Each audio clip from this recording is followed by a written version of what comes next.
Bonsoir à vous tous. Aujourd'hui, je veux aborder la question très grave des rapports entre la France et la Chine. Pour la première fois, la presse française ose parler du fameux laboratoire P4, le fameux laboratoire P4 à Wuhan.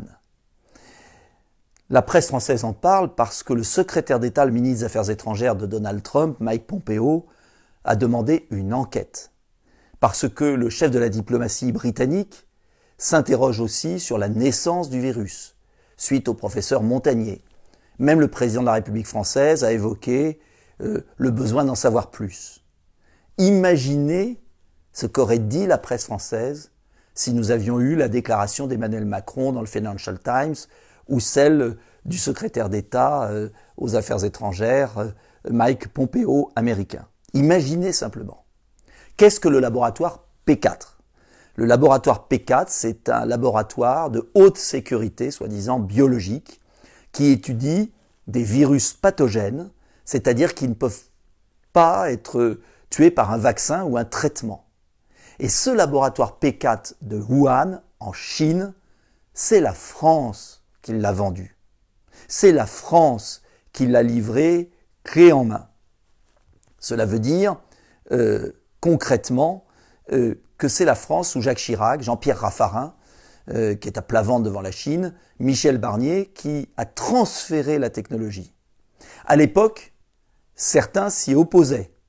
Je pense notamment au secrétariat général de la Défense nationale, à certains scientifiques français, qui estimaient que la France allait livrer à la Chine, je pèse mes mots, une bombe atomique bactériologique.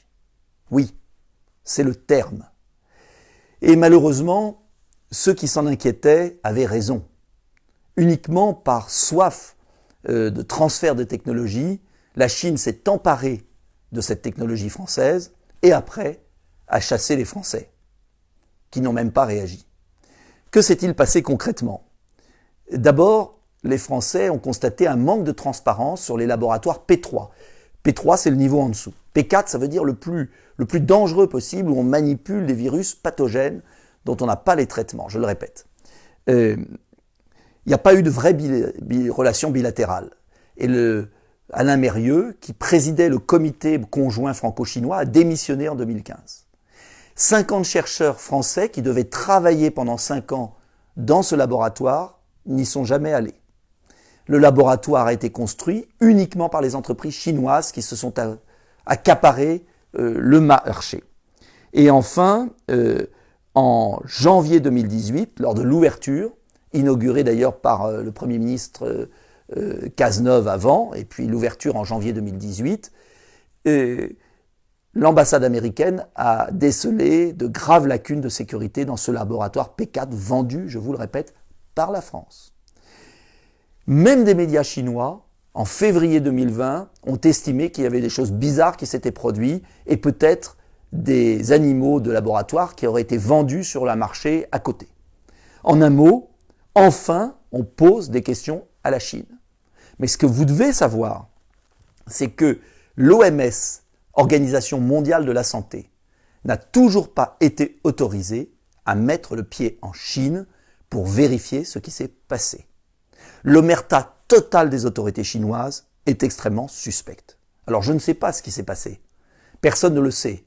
Mais si les Américains, le président américain d'ailleurs, Donald Trump, parle depuis longtemps de virus chinois, c'est qu'il y a des informations. Et j'aimerais que la France se relève, que la France soit debout, que la France ne soit pas dépendante. Vous savez que Lénine disait que les capitalistes sont prêts à vendre la corde qui va les pendre. Eh bien, la France a vendu la corde avec laquelle nous sommes pendus aujourd'hui peut-être. Et en tout cas, on ne peut pas accepter cet état de dépendance permanente. Le général de Gaulle voulait une France libre, indépendante. Il ne s'agit pas d'épouser le camp américain au détriment du camp chinois. Le 21e siècle sera la grande confrontation entre deux immenses puissances, les États-Unis et la Chine. La France doit garder son indépendance absolue et des coopérations européennes intelligentes doivent avoir lieu pour affronter ces deux superpuissances. Mais pas par Bruxelles, pas par l'Union européenne, uniquement par des coopérations d'intérêt France, Allemagne, Angleterre, Italie. C'est la seule solution pour peser. En attendant, cela veut dire que nous devons retrouver notre liberté. Nous devons arrêter de vendre notre âme à la Chine. Nous devons demander une enquête indépendante de l'Organisation mondiale de la santé avec des experts français, américains, anglais, allemands, pour aller voir ce qui s'est vraiment produit.